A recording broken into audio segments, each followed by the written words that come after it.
Today I want to talk about thrusting and using the width of our spine along with our breath to help assist in our thrust.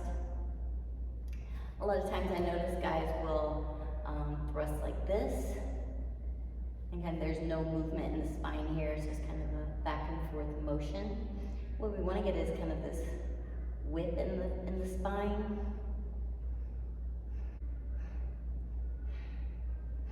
So instead of just poking in our thrust, we're going to be threading or swabbing. And this helps to stimulate and put pressure on the G-spot and also the skin glands, which is where squirt comes from. So to have a good pelvic thrust, you want to have a strong and toned pelvic floor. This is the base of our body, the base of your penis. It's noticeable when guys have a weak pelvic floor or a tight pelvic floor, there'll be a disconnect between the shaft and the base of the body. And when that happens, you don't get a lot of force at the base. You want the base to be strong. It feeds the rest of the power to the penis. And so when we're thrusting without that, you can get kind of the wobbling where it doesn't feel like a stable base. It might shift around.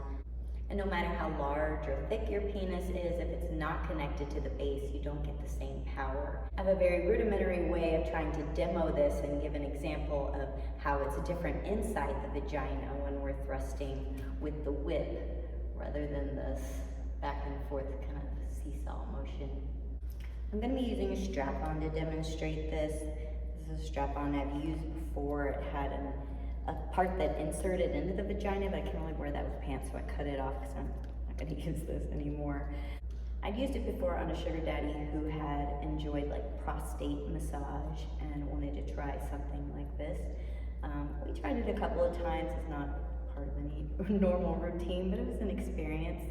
For me as a woman pegging a man, I felt a sort of power, but I was still very feminine. I was dominant in a feminine way, and I was compassionate with what it's like to be penetrated anally and sensitive to that.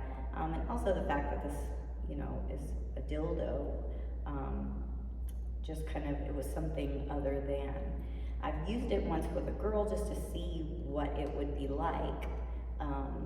And it was a little ew for both of us. That was just our experience. For me, once I put it on and had a woman in front of me, then I kind of felt masculine, like I was a dude, but I had this very disconnected penis that I couldn't feel. So it was a very weird experience. And then I don't know, there's just this, I don't know what to do because I don't like dildos. Like, how can I make this feel good?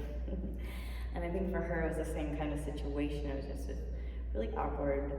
Not a lot of girls really like dildos. I don't know. Most that I know, anyhow. So this by no means replaces a penis, but it gives an idea. And you see the way it's kind of standing erect and kind of moves upward. This is what we want penises to do. This is when we have a strong pelvic floor. It supports the penis. And kind of, when you make your penis jump, using that muscle, that's the idea, to strengthen that so that it moves upwards towards the belly and is very much at attention. If you find that your penis droops or, only goes kind of straight outward, then you might want to tone and relax your pelvic floor. You can check out my video, Pelvic Floor Breathing for Men, to find some exercises to help you do that, and also learn correct breathing to assist in strengthening that muscle. Looks like macaroni. Okay, so I got my prop on. I remember once I had a dream that I had a penis growing out of my belly button, and I woke up just freaked out, like, oh my God, what does this mean? But I think, kind of getting over our fear of imagining having something other than what we have is important. I'm very happy with my vagina, but understanding if my clit were to extend, how can I relate to the penis better? So that helps me relate to my lover's penis rather than a penis having anything to do with me. But here we are. So here's the vagina. I had to cut a big hole just because I just want you guys to see what's going on here. All right, this is like the trick. This is like a game, y'all. All right. So let's take a look at how the penis moves. And granted, I don't have a pelvic floor, so I can't control, so just imagine a loose or a tight pelvic floor, not well connected. But here's what we would look like just kind of doing this basic thrusting. So it's kind of going upward. If you look along the line with the floor and the wall, you see how it kind of follows, goes up slightly. So now I'm going to add the width into it. See how it moves up much more, penetrates more deeply into our bodies, because our vaginas go up our body, not back. So we want to move upward along the canal. Regular thrusting. And width thrusting. So it also rubs the back of the vagina on the way out. It also comes and hits the G-spot if I had a little more pelvic floor, then I'd be squeezing in. So if I'm doing this with pelvic floor breathing, let's first take a look again at the basic thrusting. I'm looking at it, the line on the floor there. I'm kind of try to go straight along it. Okay. Then I want to add the width. So I'm going to inhale on my way back and exhale. Use the force of taking that breath out and lifting up the pelvic floor into my thrust. So using that force to assist me in going deeper and stronger.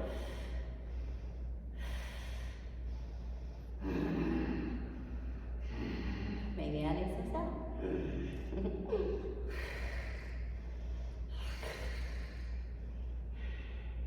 Let's take a look what's happening inside the pussy. So you can take a guess what might be happening. So here I'm going to penetrate my sexy hexagon, and imagine with me that this is the inside. So I'm going to regular thrust, kind of see it going in there, going along. Now I'm going to add the whip. You see it tilting up towards right here at the tip. So the G-spot and the skin gland are going to be right below this point here. And then back to just regular thrusting. And then into whipping. I only had that pelvic floor. If I were playing with my crop, I would use it to encourage more whip and thrust. So learning to ride a horse and learning to work with an entirely different species of beast. I've grown a lot of compassion for guys trying to learn how to figure out someone with different equipment. There are many times I'm pulling on the reins too tightly and it's pulling their nose. So if I'm trying to tell them where to go, they can't go because they're being pulled back. They're thinking I'm telling them stop, or I'm not able to guide them clearly and with confidence. And so it's not the horse's fault, and it's not really my fault, it's kind of my ignorance, but I don't know what questions to ask sometimes. But also maybe the horse can't clearly tell me what the problem is. So finding humor and compassion in situations like that is essential, learning how to regulate our nervous system so we're not so reactive to these situations. Simple questions you can ask is, does this feel good, or what could I do to make this feel better? Also paying attention to when she's very responsive to movements and not getting too overwhelmed and excited and beginning to move faster in a different pattern, but trying to take a breath and be in the moment and slow down and enjoy the waves and sensations. So I recommend you check out my video on pelvic floor breathing, which is Kegels. We're learning to contract and expand though, rather than contracting and just contracting and contracting, creating tighter muscles. We're gonna learn to expand on the inhale, and on the exhale, contract and pull that pelvic floor up towards the belly. So a couple of exercises. This one's included in that video, but there's still more great information to check out. I'm just going to go over this simple pelvic tilt. So you'll be laying on the floor, feet on the floor, knees bent. You have this space between the middle of your back and the floor. As I inhale, I'm going to breathe into my balls or breathe into a balloon in my hips and blow up the pelvic floor. My belly lengthens, kind of acting like a suction tube, bringing breath from my chest into my hips. And as I exhale, I release the tailbone. The pelvic floor pulls in and up, lifting the balls, gathering and lifting. And the belly button comes to the spine as I exhale. When I inhale, release the hips forward, arching the back, breathing into the balloon in my hips. Exhale, using the muscles of the pelvic floor to deflate the balloon. Tailbone rolls upward towards the ceiling. My back comes to the floor. Just breathing here, syncing the body up with breath. Inhaling, hips roll forward and fill with breath, breathing into the balls and beyond the balls. Exhale, lifting, gathering up towards the belly buttons, navel to spine. Inhale and exhale.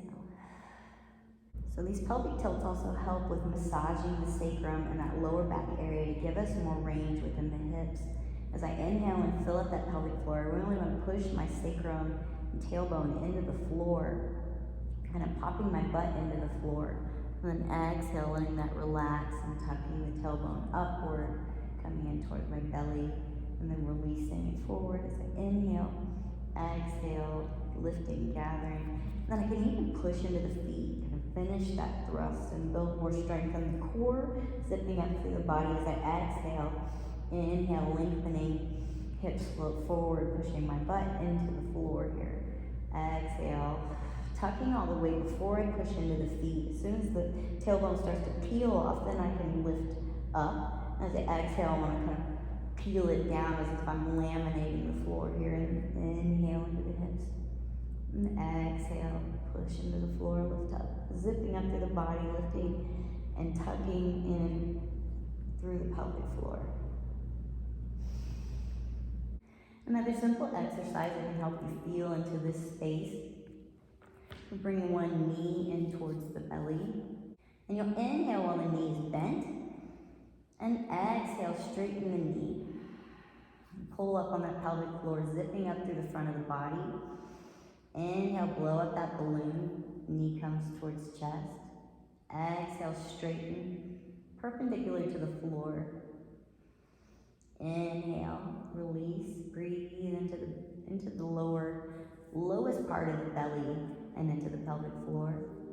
Exhale, lift and gather, zipping up through the front of the body.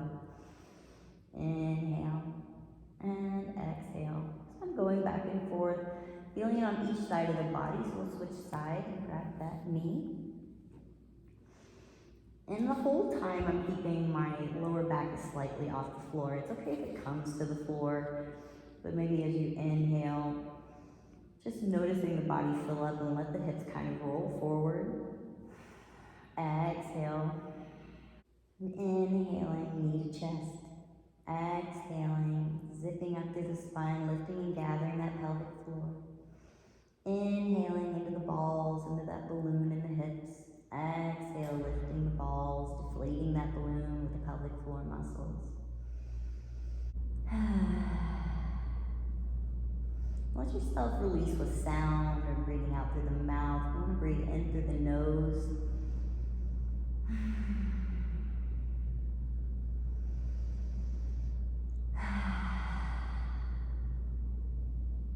Hope you found the information and exercises in this video helpful. If you have any questions, please feel free to reach out. Thanks for watching. See you next time.